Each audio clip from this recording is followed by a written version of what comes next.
George Nelson, Pittsfield, out near Broken Straw Campground. That's where I grew up, Marine Corps. Where did you have your basic training?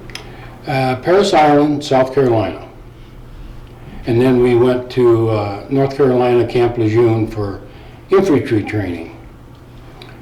And then I come home for leave, and then I went to California for artillery training in Camp Pendleton.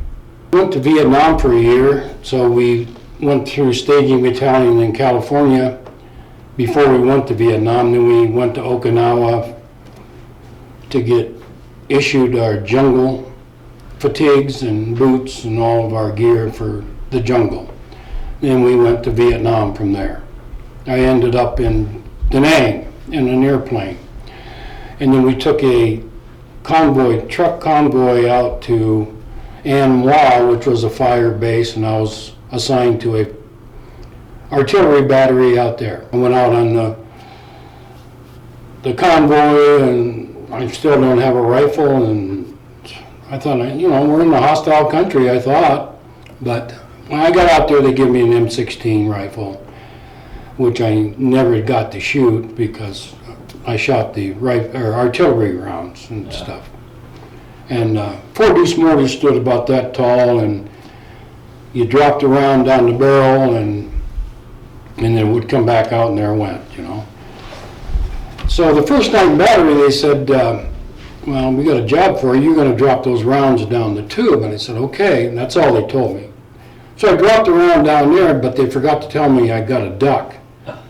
And the muzzle blast caught me in my left ear, so I have a hearing impediment. But after that, you only do that once, and then you finally realize that you got to get below the muzzle blast. Did you get earplugs or anything? No, there was not. No, we were tough Marines. We were invincible, Is that the only artillery piece you? No, we had a 5-inch Toads, 155 millimeter guns. We got rid of the 4-deuce and went on to them about 4 months into my stay over there.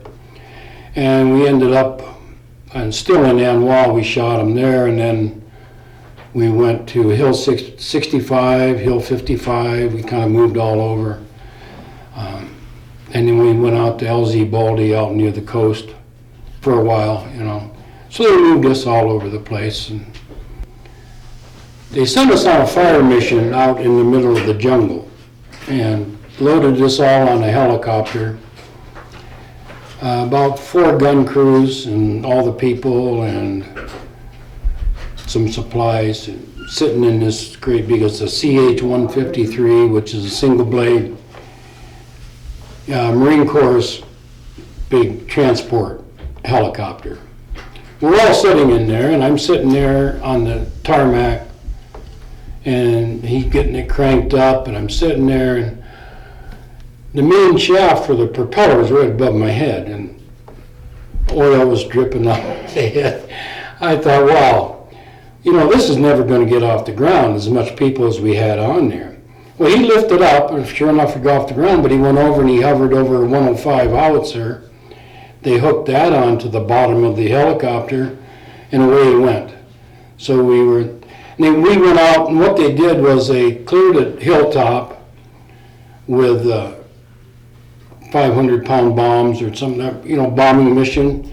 And they cleared the top so that there was no trees or anything, but there was all these craters and stuff sitting around. But and then they dropped us off there in the middle of nowhere, and we spent a week up there just shooting different rounds. And we shot with those big base plates we had on those 4-deuce mortars. They were, they sit on the ground, and they have a base plate about that big around.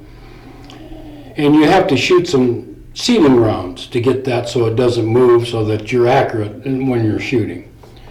So we shot our sealing rounds, and as soon as we got them done, all of a sudden shells started coming in on our position. And you can't realize how fast you can dig a foxhole when you have to, So we were digging and hovering, kissing the earth, until that was over with. And from then on, it was just us shooting out and nobody shooting back at us. So then we got back, and of course we ate sea rations a lot, you know, and especially in the monsoon season when the mess halls were closed, they couldn't, because the rain and stuff, they couldn't get into them, and so we ate sea rations for weeks on end when the monsoons were there. And you look at some of the cans that were in those sea rations, and they were packaged back in the 40s, 1940. So, but they were still edible, you know, and they kept us alive anyway. So, and they give you little blue tabs to heat up if you wanted a warm meal, or else you just, most of the time we just ate them cold. What the heck? When you're hungry, you eat anything, I think. What's the typical stuff that would have been in there? They would mix things together like spaghetti and beans, and spaghetti and corn, or they would mix those together in the can. So they tried to give you a balanced meal, and they only had a little package like this to store everything in, so they had to combine a few things. Yeah. You'd get maybe you'd have a little tin of bread, and once you broke the seal on that, you know, you better eat it pretty quick or it's going to go green on you. But we had little chocolates. They would give us those, and every sea ration had a package of 4 cigarettes in the package, along with maybe some matches to light them with. Usually Lucky Strikes, Chesterfields, Camels, non-filler stuff, you know. Yeah, it rains maybe for a week straight, and it doesn't come down. The rain there goes sideways. And when you're trying to shoot those guns in the middle of the monsoons, you had to make sure that your powder stayed dry, because the powders were right in the open. They were just powder bags, you know. The 105s had those, like those brass cartridges. The 5-inch, you just had the shell that you put in, which weighed 98 pounds, the shell alone. And then you had the powder bags you put in behind it. Yeah, when you're in a rainstorm, you try to cover them up as much as you can so it goes off. You have a parapet for your gun, and it's full of sandbags all the way around.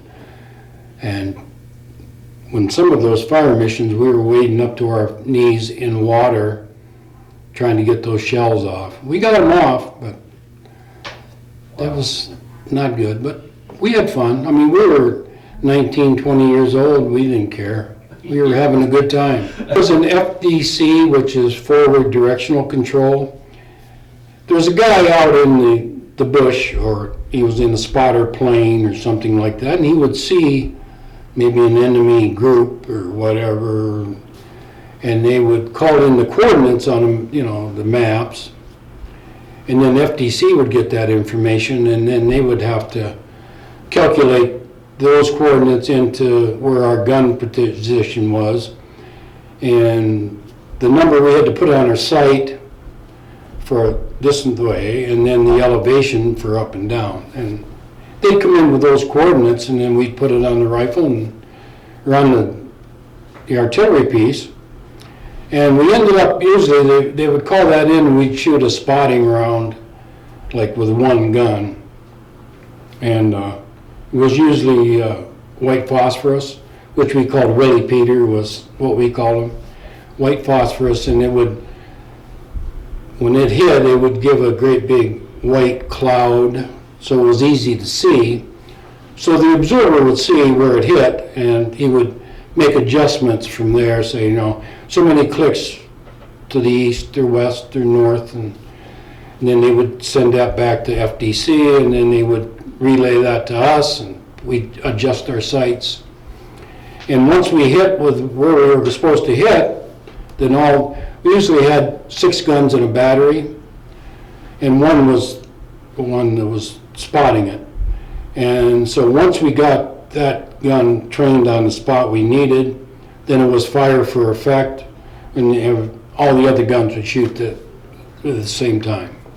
And in big trucks, they would come in and dump the shells off and powder and Yeah, they would come in on 4 deuce, or deuce and a half trucks or 5-ton trucks loaded with ammunition. And the rounds weren't active until you put a fuse on them, and they had to spin so many rotations before they actually armed themselves. Huh. So, when they come in, you could handle them and you weren't in fear of them going off, you know, until you got them fused and shot them through the tube, you know. They always sent the guys on an R&R for 7 days over there, rest and refreshment or whatever you want to call it. And you had different places you could choose to go, and the military would send you there by plane. And I went to Taipei, Taiwan for a week. You could have gone to Australia, Hawaii, different places, Bangkok, Thailand or Hong Kong. You could have gone. I don't know, I picked that because one guy in our battery said it was really nice, so I went there. I really enjoyed it. I have a lot of pictures from that. And their big thing was, that's a very mountainous island, and they had cable cars that would take you from there and up to the top of a mountain, and you're looking down, you know, 10,000 feet below you, hanging there, suspended by a cable, you know. I got back from the service in '71, and I worked as a detailer for automobiles. I worked gas stations, you know, just kind of getting my feet back on the ground, you know, Sure. after. And then I ended up at the Forge in '74, and I think my girlfriend was the main reason I ended up there. She says, if we're going to get married, you better have a job, and that pays benefits, and because we're going to raise a family. And so I went to the Forge in 1974, and I spent 35 years there. I drive for the VA, and I've been busy with the DAV, and I enjoy helping the veterans out and